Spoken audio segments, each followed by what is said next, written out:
बिस्मिल्लाहिर्रहमानिर्रहीम। कल आप हज़रात के सामने मदीना मुनव्वरा में यहूदियों के 3 बड़े बड़े कबीले थे। एक बनु कैनुका, दूसरा बनु नज़ीर, तीसरा बनु कुरैज़ा। उसमें से बनु कैनुका की मुतालिक बात आई, बनु नज़ीर से मुतालिक बात आई। अब तीसरा कबीला है बनु कुरैज़ा। ये कबीला मदीने मुनव्वरा से कैसे खाली किया गया, उसकी तफसील आज होगी।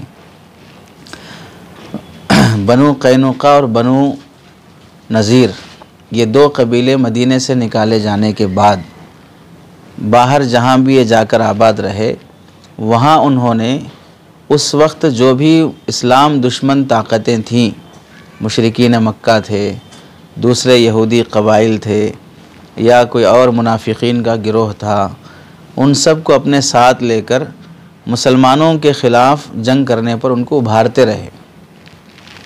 एक अरसा इसी तरह इन लोगों ने मेहनत की। अरसा का मतलब है कि यूँ समझो 3-4 साल तक मेहनत की। 5 ज़ीक़दा 5 हिजरी अल्लाह के नबी अलैहिस्सलाम हिजरत करके आने के 5 साल के बाद इन लोगों ने मक्के के काफिरों को और कई लोगों को मदीने के ख़िलाफ़ जंग करने के लिए तैयार किया। चुनांचे बनु कुरैज़ा जो मक्का मदीना मुनव्वरा में थे, तीसरा कबीला, ये कबीला अंदर है मदीने में, लेकिन बाहर से जितने भी लोग जंग करने के लिए आए हैं तकरीबन उनकी तादाद 20 से 24 हज़ार की थी। ये 20 से 24 हज़ार की फ़ौज तैयार करने वाली कौम थी वो यहूदियों की, बनु नज़ीर और बनु कुरैज़ा की, जिन्हें अपनी बदाहदी और वादा खिलाफ़ी पर काटने और मारने के बजाय ज़िंदा छोड़ दिए थे जीने के लिए। तो इज़्ज़त से जीने के बजाय सुकून से जीने वालों की ज़िंदगी तंग करने के लिए जंग करने के मंसूबे करने लगे। तो उसमें क्या हुआ, बनु नज़ीर और बनु कैनुका चले जाने के बाद बच गया था बनु कैनुका, ये बनु कुरैज़ा। बनु नज़ीर जाने के बाद अल्लाह के नबी अलैहिस्सलाम ने बनु कुरैज़ा से मुस्तकिल मुआहदे की तजदीद फरमाई।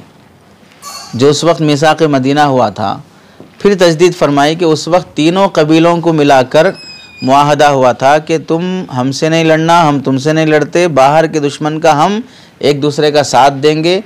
ये मुआहदे की तजदीद अलहदा तौर पर बनु कुरैज़ा से मुस्तकिल हुई। तो गोया कि बनु कुरैज़ा के साथ 2 मरतबा वादा किया गया, एक मजमूई तमाम यहूदी कबाइल के साथ और एक इनफरादी तौर पर 2 कबीले जाने के बाद फिर असर नौ। ये इस वास्ते करना पड़ा कि भाई तुम 3 कबीले यहाँ थे, पहला भी गलीज़ निकला, दूसरा भी गलीज़ निकला, अब तीसरा गलीज़ नहीं निकलना। इस वास्ते आपसे ये कहा जा रहा है कि अब आइंदा वैसी हरकत ना करो जो तुम्हारे पहले कबीले कर चुके हैं। इसलिए अल्लाह के नबी अलैहिस्सलाम ने तजदीद कराया इन लोगों से। तो इस वास्ते तजदीद मुआहदा होने के बाद ये बात हो जाती है कि नहीं हम हमारे दूसरे बनु कैनुका बनु नज़ीर जैसा करें, हम वैसा नहीं करेंगे, हम बिल्कुल बहुत वफ़ादार बन के रहेंगे, बहुत शरीफ बन के रहेंगे। इन बातों की वजह से मुसलमान को लामहला इत्मीनान होता है। जैसे आप मौजूदा हालात में फ़लस्तीन और गज़ा के मुसलमानों की मदद करने के लिए ईरान बहुत बोलते रहता है कि हम अभी मिज़ाइल दागने वाले हैं, अभी फ़ौज भेजने वाले हैं, अभी फ़लाँ करने वाले हैं। गलीज़ कहेगा कुछ भी नहीं करता, सिर्फ फालतू बातें करते रहता है, जिसकी वजह से दुश्मन को यह हो जाता है कि भाई फ़लाँ मुल्क इसका साथ दे रहा है बोल के ये और बमबारी करना शुरू करता है, ज़िद में आके आप साथ देते मैं भी आ रहा हूँ देखेंगे। तो इसके बिला वजह के झूठे वादों की वजह से फ़लस्तीन और गज़ा के मुसलमानों का और ज़्यादा नुकसान हुआ। तो उस वक्त क्या हुआ, जब ग़ज़वा खंदक और ग़ज़वा अहज़ाब, उसे समझ लो कि मदीना मुनव्वरा और मक्का मुकर्रमा के अतराफ़ में जितने कबाइल रहते थे वो सारे कबाइल जो इस्लाम दुश्मन थीं वो सब के सब उस जंग में शरीक हो गए। अब कोई दुश्मन बाकी नहीं रहा, जो दुश्मन था वह सब उस जंग में शरीक हो गए। इतनी ज़्यादा फ़ौज की उन्होंने तैयारी की। अब इस कबीले से मुआहदा हो चुका है कि भाई आप हमारे दुश्मनों का साथ नहीं देंगे। तो फिर क्या हुआ, बनु नज़ीर का यहूदी सरदार था हुई बिन अख्तब, ये बनु नज़ीर का सरदार था। तो अब इन्होंने क्या किया, बनु नज़ीर के इस सरदार को बनु कुरैज़ा जो मदीने के अंदर मौजूद है उसके पास भेजा, और इसने जाकर ये कहा बनु कुरैज़ा वालों से कि तुम अल्लाह के नबी से जो मुआहदा किए हो वो तोड़ दो। बाहर सब फ़ौज खड़ी हुई है 20 से 24 हज़ार की, मुसलमान 2-4 हज़ार में हैं, और इस वक्त तुम हमारा साथ दे दिए। ये वक्त है कि मोहम्मद और उनके साथियों को सफ़े हस्ती से मिटाने का। सब मुत्तहिद हैं, बस तुम एक इनके साथ मुआहदे में लगे हुए हो। अब ये वक्त अगर हमारे हाथ से चला गया फिर मोहम्मद को हम मिटा नहीं सकते, नौज़ बिल्लाह सल्लल्लाहु अलैहि वसल्लम। तो वो कहने लगा मुत्तहिदा ताकतें इस वक्त पूरे चढ़ावा लेके आए हैं, यानी सर चढ़ाए हैं, ख़त्म करने का नादिर मौका है। ये मौका हाथ से चले गया तो फिर दोबारा हासिल नहीं होता। तो ये बनु कुरैज़ा के बनु नज़ीर के सरदार हुई बिन अख्तब की बात सुनकर बनु कुरैज़ा वालों ने मुआहदा तोड़ दिया कि हम जो दुश्मन का साथ नहीं देंगे, फलां करेंगे, सब ख़त्म हो गया। मदीने में बचे कौन, बच्चे और औरतें, ये बचे हुए हैं। तो इनके ख़िलाफ़ वो वादा तोड़ दिए।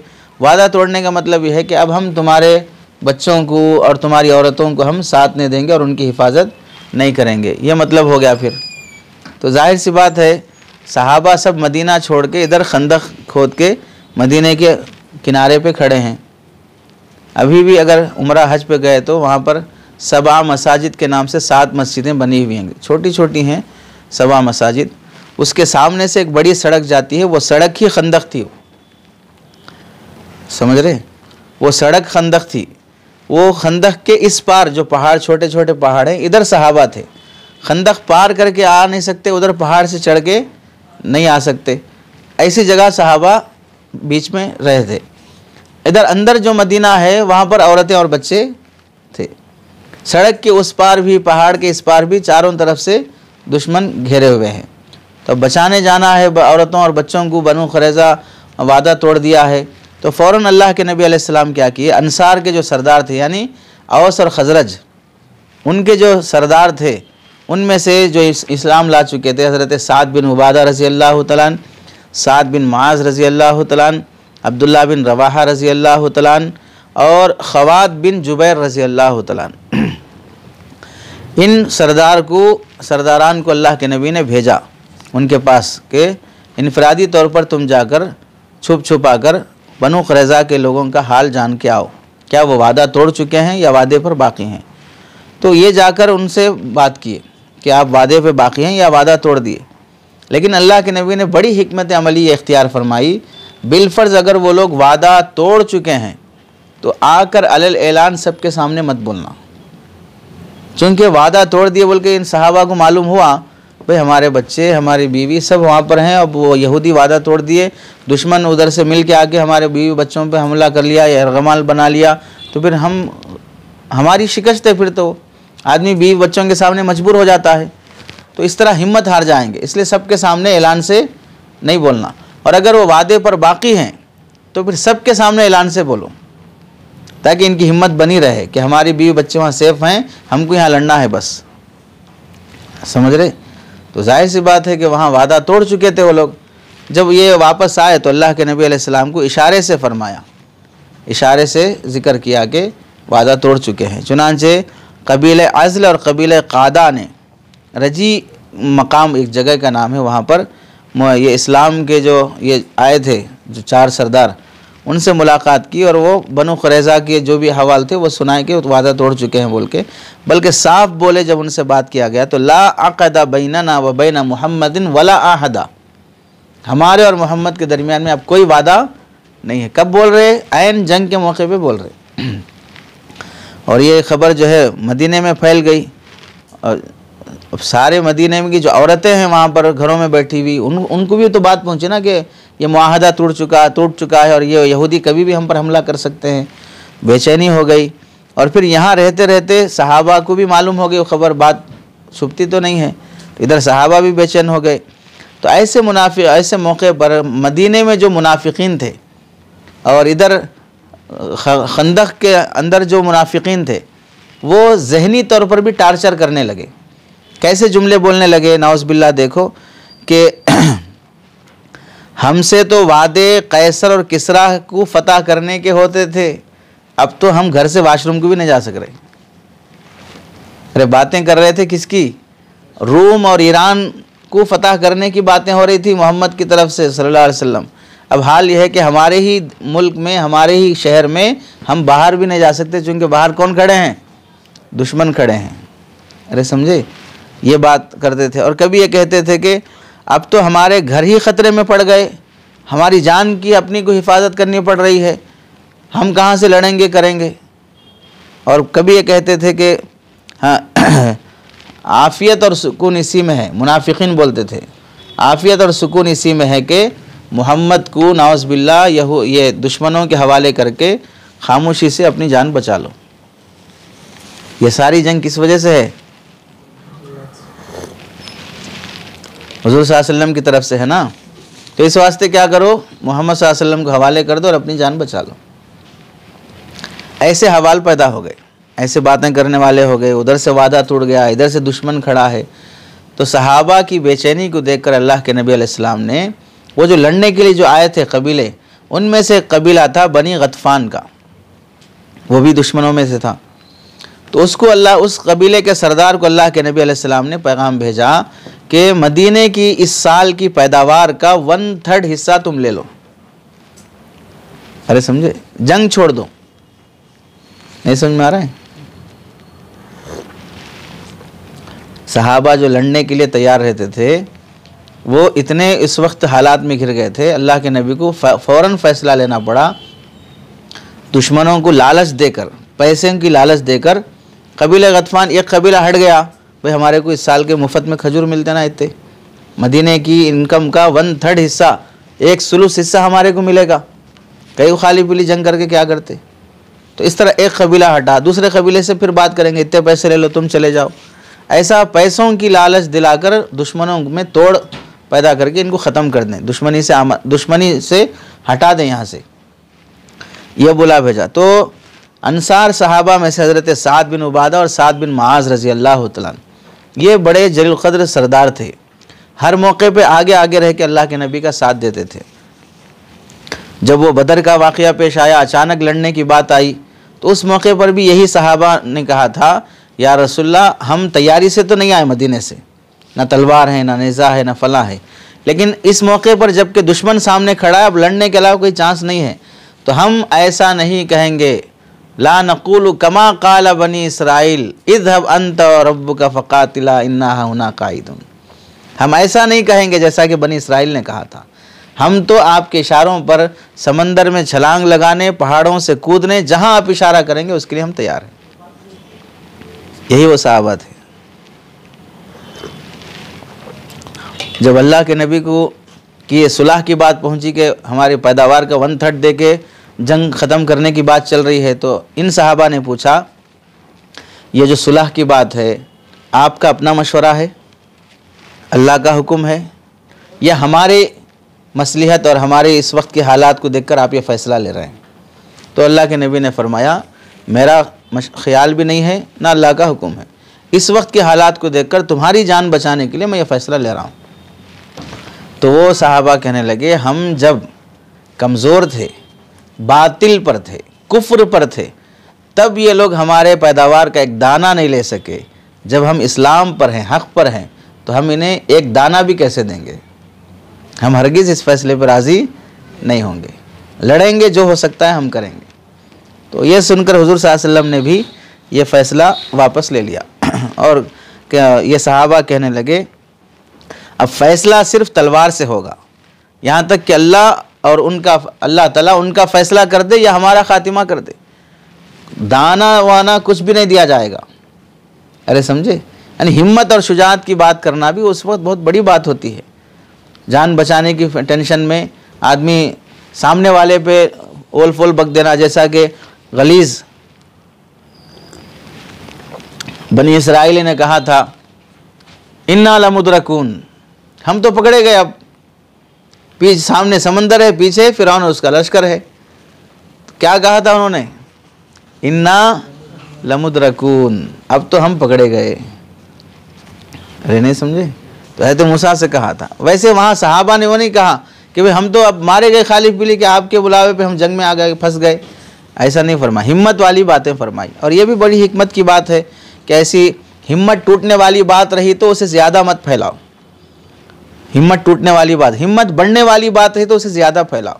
उसे हम समझ सकते हैं कि मॉब लिंचिंग के जो वाक़यात हैं, यहाँ मुसलमान को मार रहे, वहाँ मुसलमान को मार रहे, वहाँ फलां मुसलमान को मार रहे, ये वीडियोस ज़्यादा फैलाने से इंसान की हिम्मत टूटना शुरू हो जाती। क्या हो गया भाई, मुसलमानों का हाल बहुत कमज़ोर हो गए, बहुत हो गया। वही कहा, कहीं अगर मुसलमान उनके छर्रे छुड़ा रहा हो, उनकी टांग तोड़ रहा, फलां हो रहा, एक चीज़ है लेकिन किसी को सामने आने नहीं दे रहा है, वैसे वीडियोस ज़्यादा आम करना, तो उससे क्या होती है, हिम्मत बढ़ती है। दुश्मन भी यही चाहता है कि मारते वक्त वीडियो कौन बनाते, भाई एक मुसलमान को 10 लोग मार रहे हैं, तो उस मौके पर वीडियो बनाने वाला कोई मुसलमान हो सकता है वहाँ पर, उसको ही मारते ना फिर। तो कौन बना रहा वीडियो, जाहिर सी बात है कि मारने वालों में से एक वीडियो बनाता है, फिर आम कौन कर रहा है, वही फॉरवर्ड करता। अब हमारे मुस्लिम ग्रुप्स में आता हो, फिर हम उसे अमानतदारी के साथ, बड़ी जिम्मेदारी समझकर और इशाअत इस्लाम का एक हिस्सा समझकर, उसे तबलीग दीन का एक हिस्सा समझकर आम करते हैं, और फॉरवर्ड करने के बाद अल्लाह से सवाब की उम्मीद भी रखते हैं।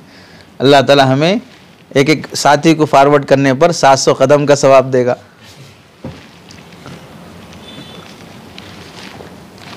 इससे बुज़दिली फैलती है। वहीं जहाँ पर मुसलमान खातून हो या मुसलमान नौजवान हो, वो हिम्मत और जवामर्दी का सबूत देते हैं, उसको आगे बढ़ाना चाहिए। अल्लाह के नबी अलैहिस्सलाम की इस हिकमत अमली से मालूम हुआ।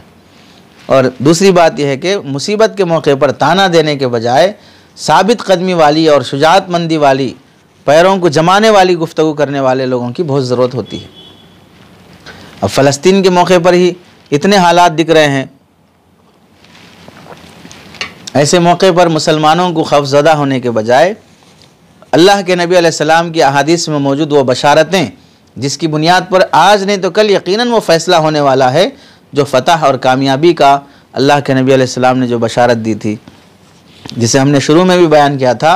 एक वक्त वो आने वाला है और हमें उस हदीस पर यकीन है कि अल्लाह के नबी ने फरमाया था, यहूदी इतना जलील हो जाएंगे और ऐसा मौका आएगा कि वो अपनी जान बचाने के लिए दरख्त और पत्थरों के पीछे छुपेंगे, और दरख्त और पत्थर ये कहेगा कि मेरे पीछे गलीज़ छुपा हुआ है, आके इसे कत्ल करो। वो दिन आने वाला है। अरे समझे, जब यकीन है उस बात पर, तो अब आर्जी तौर पर होने वाले इस शिकस्त को और इस शहादत की वजह से छोटा दिल होने की ज़रूरत नहीं रहेगी। हर शर के बाद खैर है, हर तनज़्ज़ुली के बाद तरक्की है। हुकूमतों को अल्लाह ने ज़वाल रखा है, तो ये हुकूमत जो इस वक्त गालिब आ रही, कल उसको भी सवाल है। हर बच्चे को जवान होना और जवान को बूढ़ा होना है। ऐसे ही जैसे इंसानों की उम्र होती है, वैसे तहरीकों, तंजीमों, मदरसों, इदारों, कौमों की भी उम्र होती है। कभी वो कौम का बचपना होता, फिर कभी वक्त आता वो कौम जवान होती, फिर कभी वक्त आता वो कौम बूढ़ी हो जाती। कभी कोई तहरीक बचपने की हालत में रहती, फिर जवानी पे आती, बहुत हद दर्जे की वो बहुत काम करते, बहुत फ़ायदा पहुंचाते, फिर एक वक्त आता कि वो तहरीक भी तनज़्ज़ुली का शिकार हो जाती। उसी को समझ लो भाई, शुरुआत में एक इदारा बहुत तरक्की पे जाता, फिर उसका बचपना रहता, उसकी जवानी रहती, आते आते ऐसा हो जाता है कि भाई हमारे टाइम पे फ़लाँ मदरसे में 200 बच्चे थे, अब कितने हैं, 20 बच्चे हैं। अरे ऐसा होता नहीं होता है। और कितने बादशाहों के महल ऐसे हैं जहाँ पर एक वक्त में वो शान और शौकत थी, और वो एक तरह का दारुल खिलाफा था, और फिर बादशाह का ताजमहल था, वो बादशाह का महल था वो। लेकिन एक दौर आया क्या, वो खंडरात में पड़ा हुआ है, कोई जाने वाला, कोई देखने वाला नहीं है। तो वैसे ही तनज़्ज़ुली के बाद तरक्की लामुहला है। उसी में क्या हुआ, उस मौके पर अल्लाह की तरफ से जो मदद आई, नुआइम बिन मसऊद रज़ी अल्लाह तआला अन्हु एक सहाबी थे। उसी जंग के दरमियान में ही ताज़ा ईमान लाए हुए थे, 9 मुस्लिम थे गोया के उस वक्त के, और ऐसे पोजीशन में ईमान लाए। ये कबीले गतफ़ान की एक शाख थी जिसका नाम था अशजा। अशजा कबीले के ये गोया के समझो कि सरदार की हैसियत रखते थे। अब मुसलमान हो जाने की किसी को खबर नहीं थी, मालूम नहीं था, चूँकि अभी मुसलमान हुए ना, तो अल्लाह के नबी के पास आया और आकर ये बोले कि या रसूलल्लाह, चारों तरफ दुश्मन है, अभी मैं इस्लाम लाया हूँ, मैं मुसलमान हुआ बल्कि किसी को नहीं मालूम, लोगों की नज़र में मैं काफिर ही हूँ, आपकी नज़र में मुसलमान हूँ और पक्का मुसलमान हूँ। इस मौके पर मेरे उस तरफ का कुफ्र और इस तरफ का इस्लाम, इससे आप कुछ फ़ायदा उठा सकते हैं तो फ़ायदा उठाइए। अरे समझे।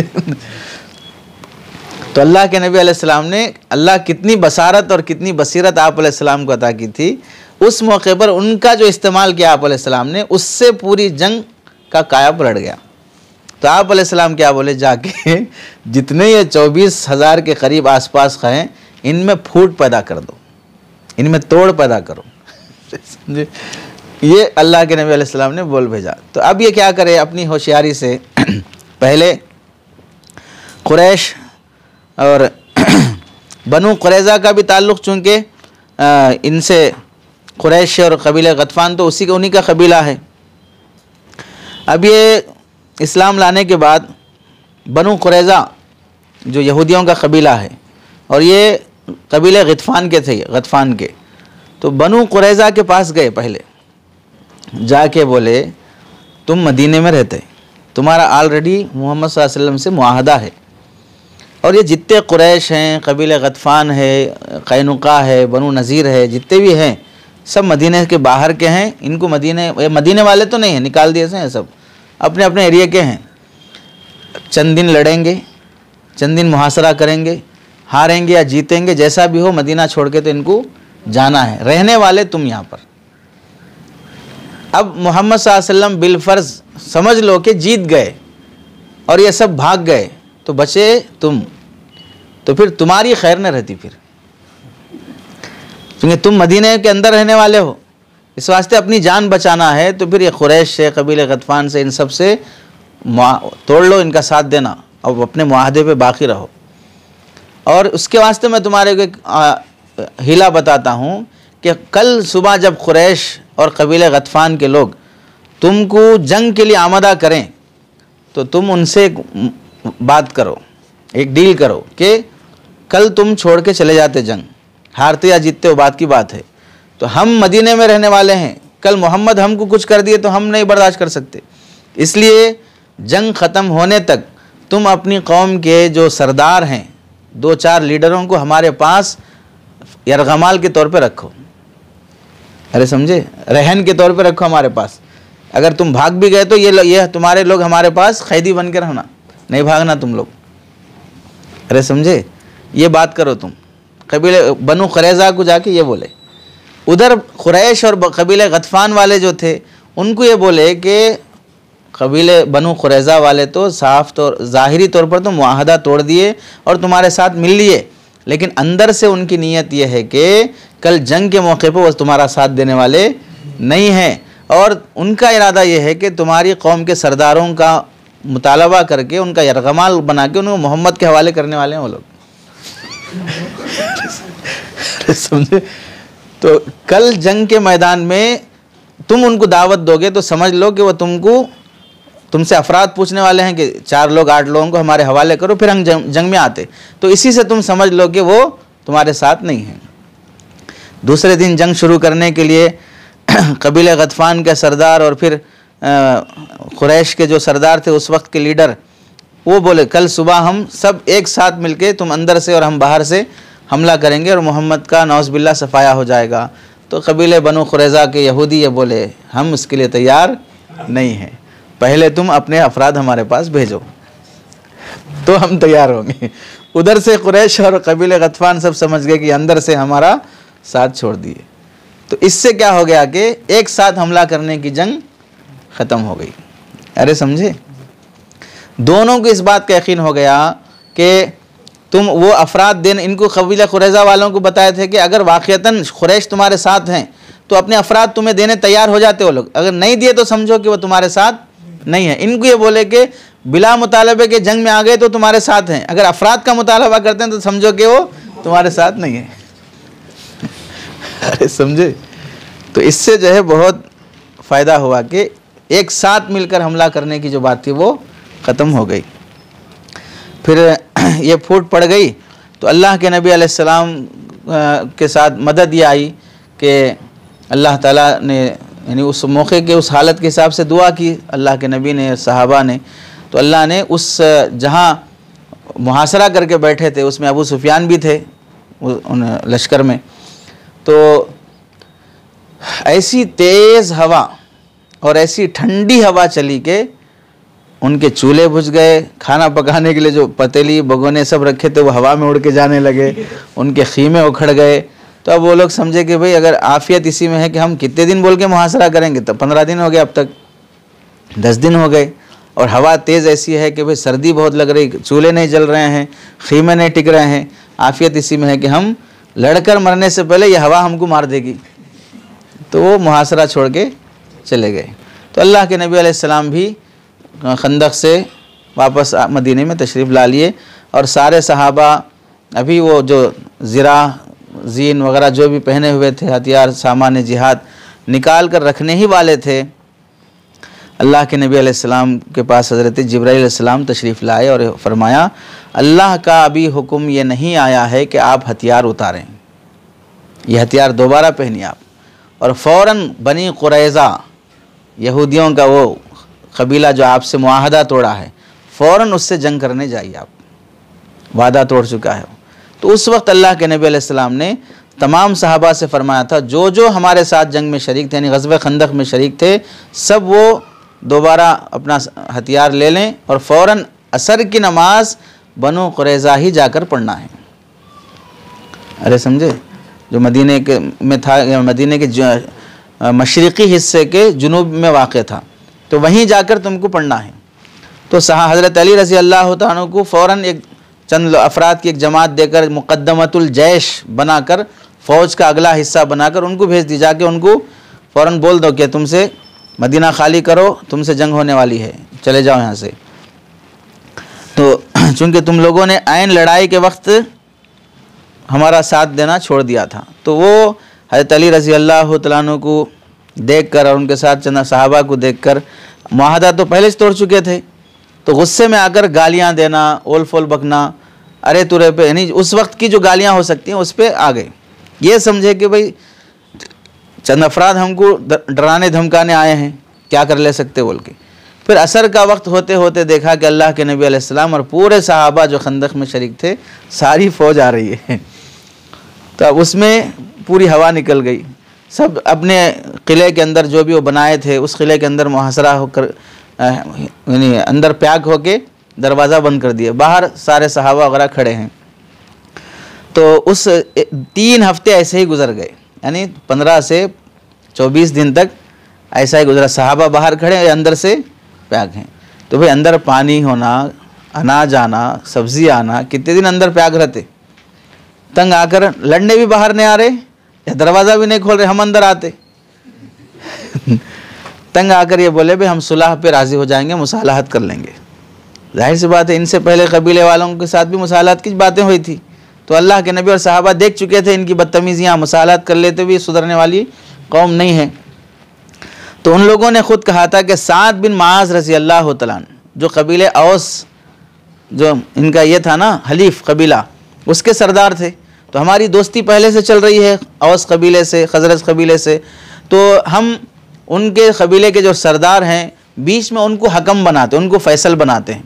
वो जो फ़ैसला करेंगे हम उस फैसले पर राज़ी हो जाएंगे। अरे समझे? लड़ेंगे नहीं, छोड़ के जाएंगे नहीं, हम उनको अपना बड़ा मानते हैं, लीडर बनाते हैं, जज बनाते हैं। वो जो फ़ैसला करेंगे हम उस फैसले पर राज़ी हो जाएंगे। तो अल्लाह के नबी ने फरमाया ठीक है, बिल्कुल आप जिसको फ़ैसल बनाते फ़ैसल बनाओ, वो जो फ़ैसला करेंगे हम उसी फ़ैसले पे राज़ी रहेंगे। अल्लाह के नबी अलैहिस्सलाम होते हुए उन्होंने कबीले औस के सरदार साद बिन माज रज़ी अल्लाह तआला को फ़ैसल बनाया। और साद बिन माज रज़ी अल्लाह तआला वो जाहिर सी बात है पक्के सहाबी थे, वो ये जाने वालों में उन्हीं वो भी थे ना, उनके मुआहदे को याद दिलाने वाले। उनको ही बोल दिए थे ला अहदा बैनना व बैना मोहम्मद, हमारे और मोहम्मद के दरमियान में कोई वादा है ही नहीं, अब कोई बाकी नहीं है, ऐसी बात हो गई थी। अब साद बिन माज रज़ी अल्लाह तआला भी सरदार थे, और सरदार बेवकूफ़ नहीं होता है, अक्लमंद होता है। वो देख चुके थे कि इससे पहले बनु कैनुका वाले क्या बदतमीज़ी करे, वो भी यहूदी थे। बनु नज़ीर क्या बदतमीज़ी करे, वो भी यहूदी थे। अब ये तीसरा कबीला है, उनको हम इज़्ज़त से छोड़ दिए, जाओ यहाँ से बोल के, जाओ बोल के छोड़ दे करने के बाद इज़्ज़त से जाके जीने के बजाय इतना जो हंगामा किए, अहज़ाब पूरी जमातों को लेके आगे लड़ने के लिए, ये सब इन्हीं यहूदियों की शरारत थी। अब इसको भी छोड़ेंगे तो ये भी जाके इज़्ज़त से जीने वाला नहीं है। अरे समझे। तो फिर उस वक्त हज़रत साद रज़ी अल्लाह तआला ने मदीने पर यानी 10 से 12 हज़ार का लश्कर लाए, या 24 हज़ार का, मुख्तलिफ़ रिवायत हैं उसमें, खंदक के मौके पर।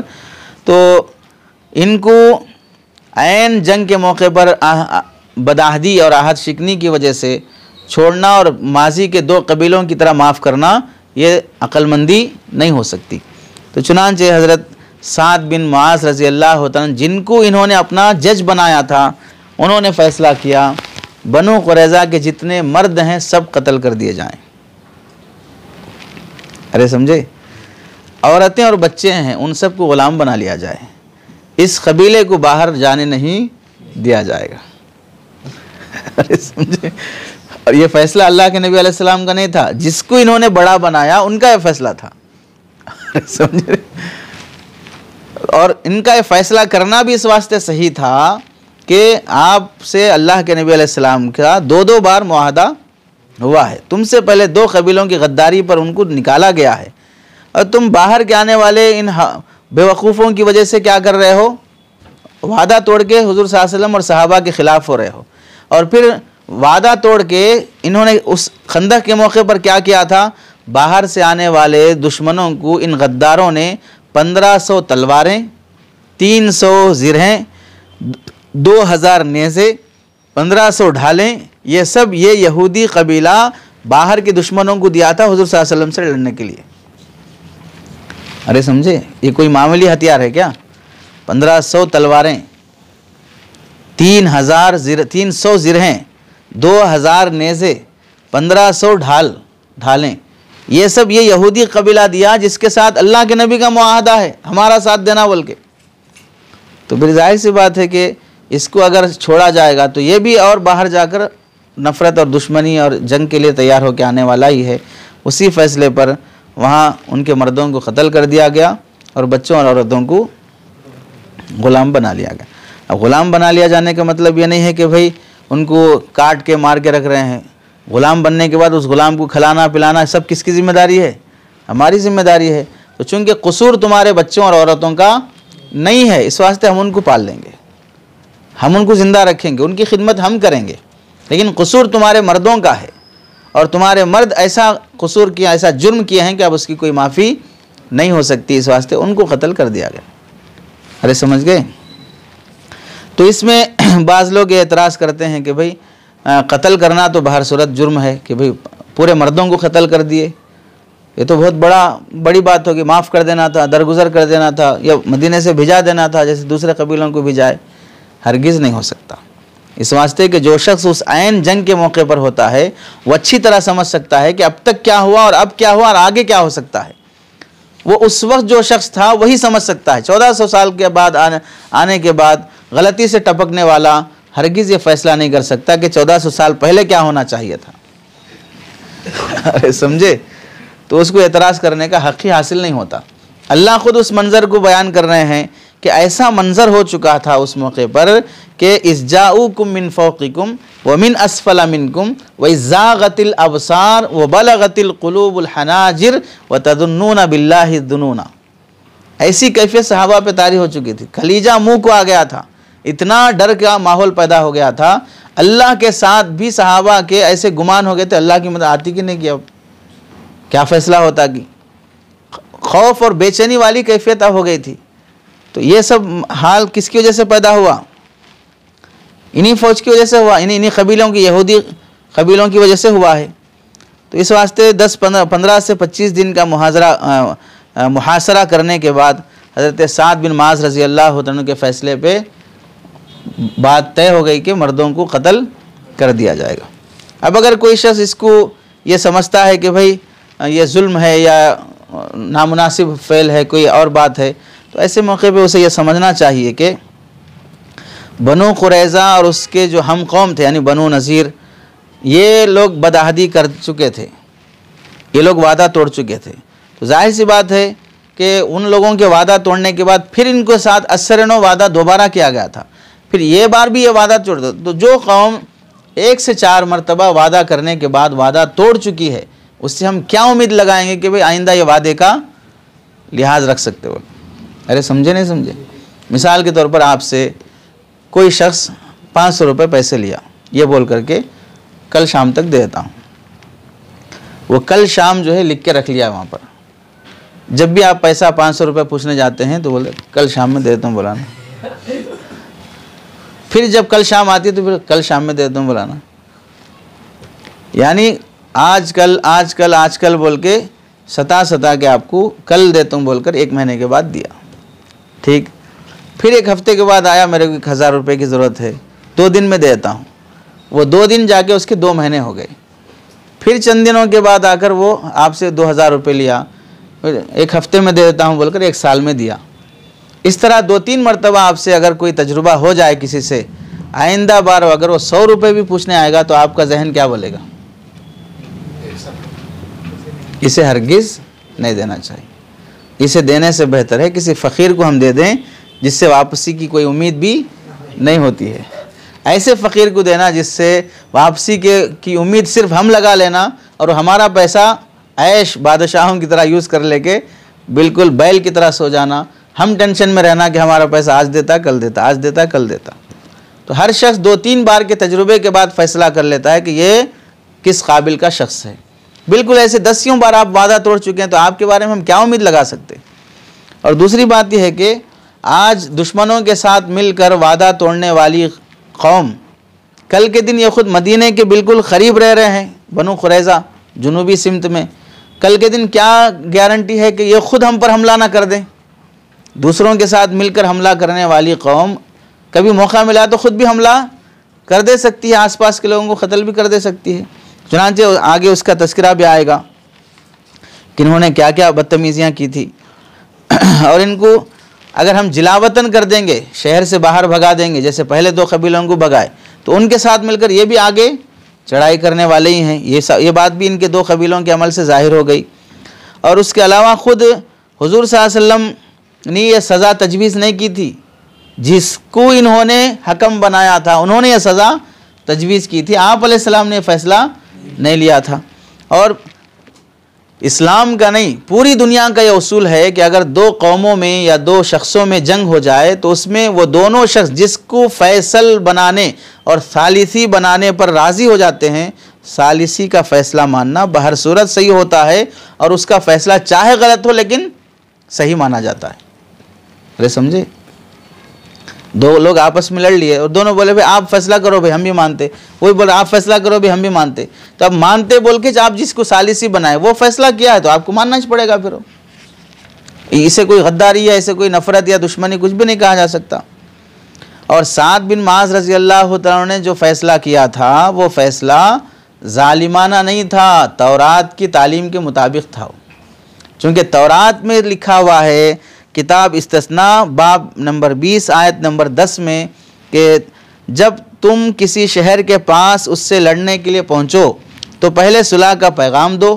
तब यूँ होगा कि अगर वो तुझे सुलह के जवाब को मंजूर हो कर ले और दरवाज़े तेरे लिए खोल दे तो सारी खल्क जो शहर में पाई जाती है तुम्हारी मखलूक है, यानी तुम अब उनके साथ अच्छे अखलाक से रहो, उनके साथ रहो। वो गया कि तुम्हारी और तेरी खिदमत करेगी, तुम्हारे नौकर और ग़ुलाम बन जाएंगे और वो तुम्हारी खिदमत करेगी। और अगर वो तुझसे सुलह ना करे बल्कि जंग करे तो उसका मुहासरा करो। अल्लाह के नबी ने भी क्या किया? मुहासरा किया। जब खुदावन तेरा खुदा उसे तेरे कब्ज़े में कर दे, यानी जब ऐसा मौका आ गया कि वो लोग हार गए और तुम्हारे कब्ज़े में आ गए, तो वहाँ के हर एक मर्द को तलवार की धार से कत्ल कर दो। अरे किसका हुक्म है? तौरात का। मगर औरतों और बच्चों और जानवरों को जो कुछ उस शहर में है अपने लिए गनीमत के तौर पे ले लो। तो ये फ़ैसला हज़रत साद बिन मुआज़ का किसके मुताबिक है? तौरात के मुताबिक है। तो आपको यानी यहूदियों को एतराज़ करने का हक़ भी हासिल नहीं होगा। और उनमें सिर्फ वो मर्द कत्ल किए गए जो हथियार उठाने के काबिल थे, जो लड़ने के काबिल थे, चूँकि जंग और गद्र इनसे हुई है। और जो मर्द नाबालिग थे या कमज़ोर थे या बूढ़े थे या पुजारी थे, पादरी थे, जंग के काबिल नहीं थे, ऐसे मर्दों को कत्ल नहीं किया गया है। तो उस मौके पर भी अल्लाह के नबी अलैहिस्सलाम ने जंगी उसूल की रियायत रखी है। गद्दारी करने के बावजूद भी औरतों और बच्चों को परवरिश करने और उन्हें अपने पास पालने और उनके अपने पास रखने का फ़ैसला फरमाया। तो ये जो फ़ैसला है, ज़ाहिर सी बात है, बनु नज़ीर और बनु खुरैज़ा के साथ ये बिल्कुल उनके अमल का यानी मुसावात वाला बदला है। जैसा उनका अमल था वैसा उनका बदला था। तो बनु खुरैज़ा जो तीसरा कबीला था यहूदियों का, वो भी क्या हो गया? ख़त्म हो गया। तो 3 कबीले बड़े बड़े यहूदी के जो मदीने में थे, वो तीनों का सफाया मदीने से हो गया। अरे समझ गए? यहाँ से गोया के मदीने में अरब की यानी मदीने में यहूदियों की कमर टूट गई। उस मौके पर जब बनु खुरैज़ा का क़िस्सा ख़त्म हो गया तो अल्लाह ने सूरतुल जुमा नाजिल फरमाई। सूरतुल जुमा का खुलासा उसमें क्या है? 3 बातें हैं। पहली बात यह है कि सूरतुल जुमा में अल्लाह रब्बुल इज़्ज़त ने क्या फरमाया? हुवल्लज़ी बअस फ़िल उम्मियीना रसूलन मिनहुम, ये पहली बात है। तो इसमें क्या हुआ देखिए कि यहूदी जो शुरू से आ जाओ अपने आप को अहले किताब, अहले इल्म, अहले अमल, पढ़े लिखे जो शुमार करते थे, और अहले अरब को क्या कहते थे? हबशी जाहिल कहते थे। तो अल्लाह फरमा रहा है हुवल्लज़ी बअस फ़िल उम्मियीना रसूलन मिनहुम, जिसे तुम जाहिल कहते थे, हबशी कहते थे, जंगली कहते थे, उन्हीं में से अल्लाह ने एक रसूल भेजा जो तुम्हारे इल्म, तुम्हारे अमल, तुम्हारी हैसियत की पूरी वाट लगा दिया। अरे समझे? तुम क्या हैसियत के पूरी उन्होंने बता दिया कि तुम महज झूठे दावे कर रहे थे इल्म के, अमल के, साहिब किताब, अहले किताब होने के, और तुम गोया कि ये समझ बैठे थे रिसालत, नबूवत, किताब सिर्फ हमारी ही कौम में आएगी, उम्मीयीन के कौम से कोई नबी नहीं बन सकता, हमारे अलावा कोई दूसरा नबी नहीं हो सकता। ये तुम्हारा जो जाम था इसे अल्लाह ताला ने तोड़ दिया। दूसरी बात अल्लाह ने उसमें फरमाई, तुम अपने आप को तौरात के हामिल, अहले किताब, अबनाउल्लाह व अहिब्बाउ जो कहा करते थे, तुम्हारे अमल, तुम्हारे रवैये से और अल्लाह के नबी अलैहिस्सलाम ने के साथ जो तुमने किया, उससे मालूम हो रहा है कि तुम लोग हुम्मिलुत तौरात सुम्मा लम यहमिलू कमसलिल हिमारी यहमिलु अस्फारा, तुम गधे हो जिस पर तौरात रखी गई है। अरे समझे? तुम्हारा दावा जो अहले तौरात होने का था, वो दावा ऐसा था जैसे किसी गधे पर लगेज रखा जाता है। गधे पर तौरात रखने से वो तौरात का हाफिज़ नहीं बनता, जैसे गधे पर कुरान रखने से वो हाफिज़ कुरान नहीं बनता। तो अहले किताब यहूदी उलमा की मिसाल को अल्लाह ताला ने क्या किया? गधों की तरह हैसियत बना दी कि तुम सिर्फ किताब के औराक उठा के रखे हो, वरना तुम्हें किताब से कोई निस्बत नहीं है। उसमें दी गई अहकामात, उसमें दिए गई हिदायत को कुछ तुम फॉलो करने वाले नहीं हो। और तीसरी बात जो यहूदियों की थी कि तुम ये दावा करते थे कि अल्लाह के पास मकाम, मर्तबा और आखिरत, जन्नत सब किसके लिए है? यहूदियों के लिए है। हमारा हिसाब किताब भी नहीं होगा, ये जो कुछ भी बोला करते थे, ये भी तुम्हारी हैसियत ख़त्म हो गई। कुल इन कुंतुम नहीं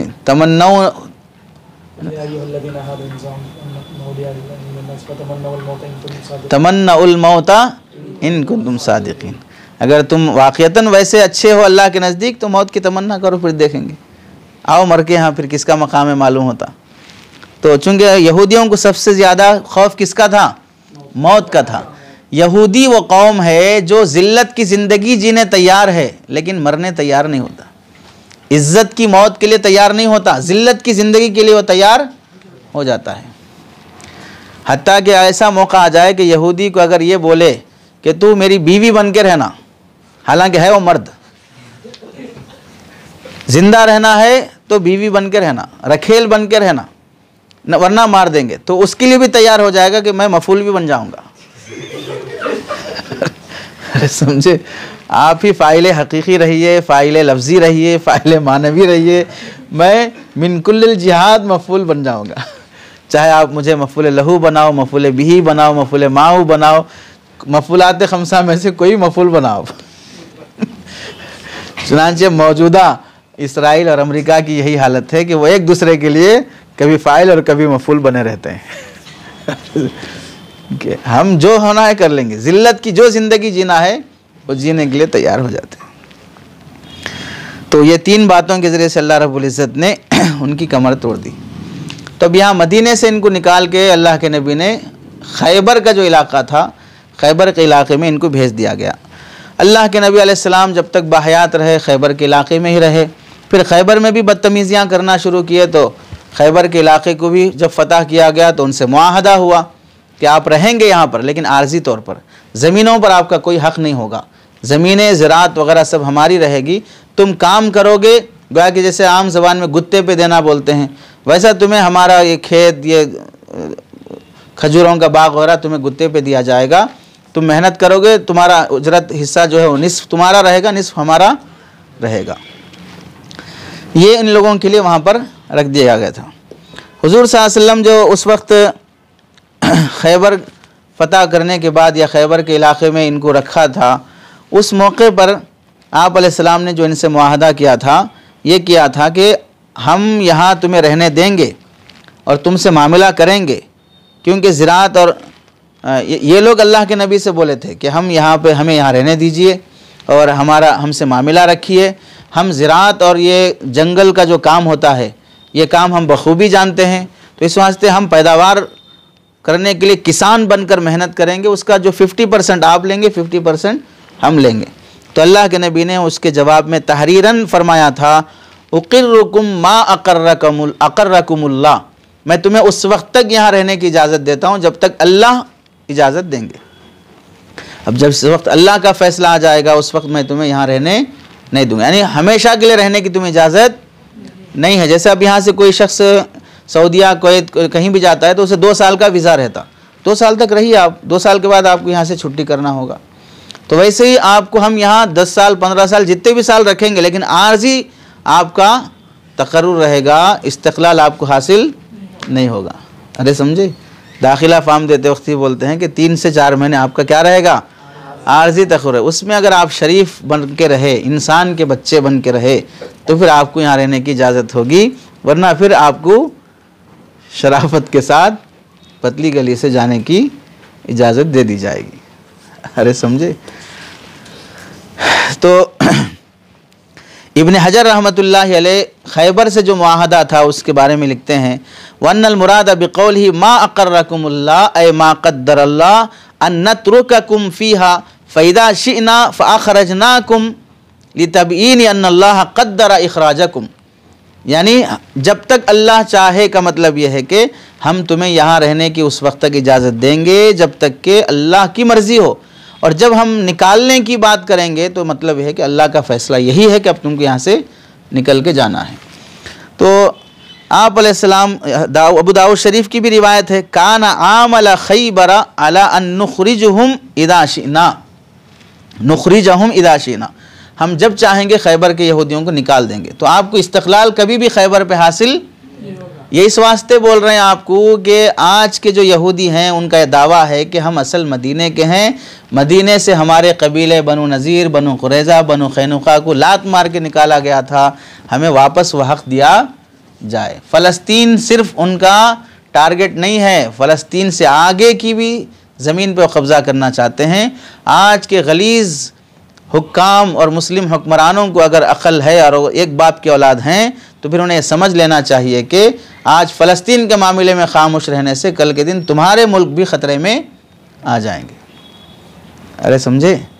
तो ये जो दावा है इनका कि हमारा असल वहाँ तक हमारी ज़मीन है, तो आप अलैहिस्सलाम ने उस वक्त ही किया था कि तुम्हारी ज़मीन यहाँ पर कुछ नहीं होगी, आर्जी काम करने के लिए जब चाहे हम आपको निकाल देंगे। अब वहाँ जो मुआहदा हुआ था कि अमन से रहना, शांति से रहना, फिर उंगलियां नहीं करना, खुजाना नहीं जैसा पहले तुम्हारे कबीले किए थे, लेकिन उस पर ये बाकी नहीं रहे। चंद दिन ही गुजरे थे सुलह के, तो उनमें से एक औरत जो मशहूर क़िस्सा है, आप अलैहिस्सलाम ग़ज़वे से वापस आ रहे थे, खैबर के इलाके से गुज़रे, बोले आपकी दावत है हमारे पास, गोश्त में जहर मिला के मारने की कोशिश की। अरे समझ रहे, खैबर के यहूदियों की ही वो औरत थी, एक बदतमीज़ी वो हो गई। इतना सब होने के बाद फिर मारने की कोशिशें बराबर जारी हैं। फिर दूसरा वाक़या यह हुआ कि एक सहाबी थे, खैबर के इलाके में उनकी ज़मीन थी, तो अपनी ज़मीन देखने के लिए आए। वो लोग अकेले थे, वो सहाबी सहल बिन ज़ैद अंसारी रज़ी अल्लाह तआला अन्हु। जब वो आए तो तन्हा देखकर उनको कत्ल करके नहर में डाल दिए, पानी में डाल दिए मार के। फिर तीसरी बदतमीज़ी ये कि हज़रत अब्दुल्ला बिन उमर रज़ी अल्लाह तआला अन्हु के हज़रत अब्दुल्ला बिन उमर रज़ी अल्लाह तआला जो हज़रत उमर के बेटे हैं, उनकी भी ज़मीन थी वहाँ पर, वो उसे देखने के लिए आए। तो फिर हज़रत इब्न उमर रज़ी अल्लाह तआला के हाथ और पैर तोड़कर ऊपर कोठे के ऊपर से फेंक दिए। हज़रत उमर के ज़माने की बात है। तो ये शरारतें फिर करते रहे। अरे समझे, इसी के बारे में बोल सकते हैं, ये दुनिया में एक मसल मशहूर है ना, कुत्ते की दुम टेढ़ी की टेढ़ी, ये यहूदी कौम को देखकर बनाई गई है। समझे, इस यहूदी कौम की हरकतों को देखकर यह मसल बनाई गई है, कुत्ते की दुम टेढ़ी की टेढ़ी। उसे अगर 100 साल भी फूंकनी में रखे कर निकाला जाएगा तो निकालते फ़ौरन फिर टेढ़ी हो जाएगी। 100 साल की फूंकनी का असर भी उस पर कुछ नहीं होगा। तो ये सब होने के बाद भी आप बदतमीज़ियाँ बढ़ते गए, तो हज़रत उमर रज़ी अल्लाह तआला ने उस तजवीज़ के मुताबिक कि उक़िर्रुकुम मा अक़र्रकुमुल्लाह, अल्लाह जब तक तुम्हें रखेगा उस वक्त तक, अब तुम्हें यहाँ पर रहने का कोई इख्तियार हासिल नहीं होता, चूँकि तुम शराइत के मुताबिक नहीं रह रहे। तो हज़रत उमर रज़ी अल्लाह तआला ने भी उनको वहाँ से जिला वतन खैबर भी खाली करो, अब यहाँ भी नहीं रहना अब आप लोग। अब यहाँ देखो, फिर भी हज़रत उमर रज़ी अल्लाह तआला निकालते वक्त भी इनके साथ इतना एहसान किए कि भाई अब तुम्हारे यहाँ पर घर हैं, बागात हैं, तुम्हारी ज़मीनें हैं, तुम्हारे जानवर हैं, जो चीज़ तुम ले जाते लेके जाओ, जो चीज़ तुम छोड़ के जाओगे हम उसकी कीमत बैतुल माल से देंगे। अब तुम मिसाल के तौर पे ये घर छोड़ के जा रहे, घर का रेट क्या होगा, इतने 1000 दिरहम होगा, वो दिरहम बैतुल माल से देंगे हम। जो चीज़ तुम छोड़ के जाओगे वो मुफ्त में नहीं लेंगे, आपको उसका कीमत और मुआवजा देंगे। इस तरह उनको छोड़े। और जिसके पास कोई सामान है नहीं छोड़ के जाने वास्ते, हत्ता कि जाने वास्ते पैसे नहीं है, तो हज़रत उमर रज़ी अल्लाह बैतुल माल से पैसे दिए, जाओ यहाँ से बोल। अरे समझे, जाने के लिए उनको खर्चा दिया गया, तो जुल्मन निकाला नहीं गया, इज्जत से निकाला गया उनको यहाँ से। अरे समझे नहीं समझे, यहाँ तक कि कजावा बांधने के लिए रस्सियाँ नहीं थी, तो वो रस्सियाँ बैतुल माल से दी गई, लो ये रस्सियाँ लो और कजावा बांध लो और बैतुल माल का पैसा लेके यहाँ से निकलो।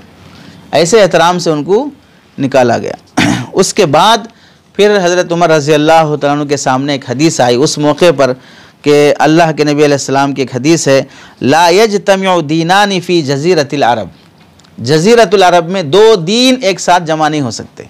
इस्लाम भी है और यहूदियत भी है, इस्लाम भी है और ईसाईयत भी है, इस्लाम भी है और शिरक भी है। ऐसा जज़ीरे अरब में नहीं हो सकता, किसी और जगह हो तो हो जैसा कि है। तो ये हदीस भी सामने आई। तो अब ये हालात थे और ये हदीस भी थी, तो इस वास्ते हज़रत उमर रज़ी अल्लाह तआला ने उन्हें निकालने का फ़ैसला किया। सिर्फ इस हदीस की बुनियाद पर नहीं निकाले, अगर सिर्फ इस हदीस की बुनियाद पर निकालना होता तो खैबर से निकालते वक्त भी हज़रत उमर रज़ी अल्लाह तआला का अमल यह था, आपने ऐलान फरमाया, मन कान लहू मिन अहलिल किताबियीन अहदुन फलियाति बिही उनफिज़ लहू, अगर किसी अहले किताब के पास भी कोई ऐसा मुआहदा है, आहदनामा है जो उसने नबी से किया था, अल्लाह के नबी ने उनको कोई एरिया सैंक्शन किया था, कोई गांव तुम्हारे लिए लिख के दिया था, कोई भी एरिया तुम्हारे लिए नबी के साथ आहदनामा हुआ था, वो आहदना फलियाति बिही, वो आहदनामा लेके आए, उसी के मुताबिक मैं फ़ैसला करूँगा। नबी के फ़ैसले से हटकर कोई नया फ़ैसला नहीं करूँ। किसी के पास नहीं था नया फ़ैसला या वो आहदनामा जो नबी से हुआ हो। तो इस वास्ते हज़रत उमर रज़ी अल्लाह तआला ने उनको वहाँ से निकाल दिया। समझ रहे, तो हज़रत उमर का निकालना इस वास्ते नहीं है कि सिर्फ वो हदीस की बुनियाद पर हो, बल्कि उनकी आहद शिकनी और वादा खिलाफ़ी और उनकी बदतमीज़ियों की वजह से वहाँ से उनको निकालना पड़ा, और वो निकालना ही उनके हक़ में भी बेहतर था और इस्लाम के हक़ में भी बेहतर था। समझ गए। तो ये पूरी तफसील है यहूदियों को मदीने से निकालने की। अब यहाँ से निकलने के बाद वो कहाँ जाके मरे, कहाँ जाके जिए, कैसी ज़िंदगी रही, वो मुस्तकिल अलग तफसील है।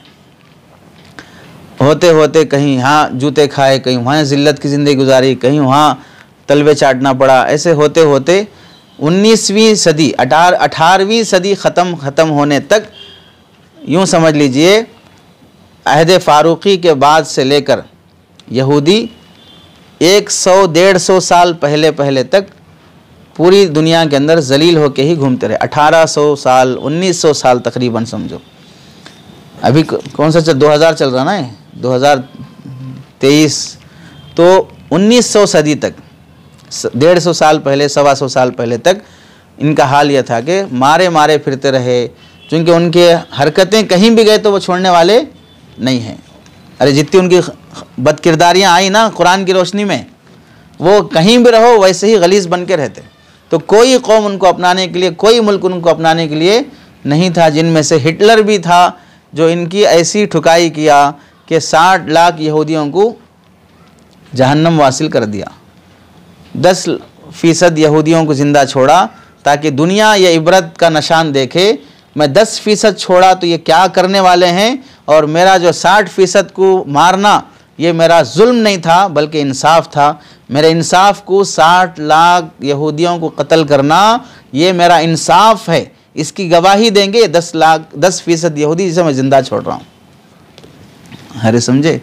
तो आज समझ में आता है कि काश हिटलर वो 10% को भी क्या कर दिया होता, कत्ल कर दिया होता। लेकिन चूँकि अल्लाह के मुक़द्दरात में से कुछ और बात है कि उनको फिर वैसी ही शरारतों पर आना है, फिर वैसे ही गलीज़ बनना है, इतने मुतनफ़िर इतने नफ़रत के मुस्तहिक बन जाना है उनको कि उनसे सिर्फ इंसान ही नहीं बल्कि दरख्त और पत्थर हर चीज़ उनसे नफ़रत करे, वैसा उनको बनना है क़ियामत के करीब।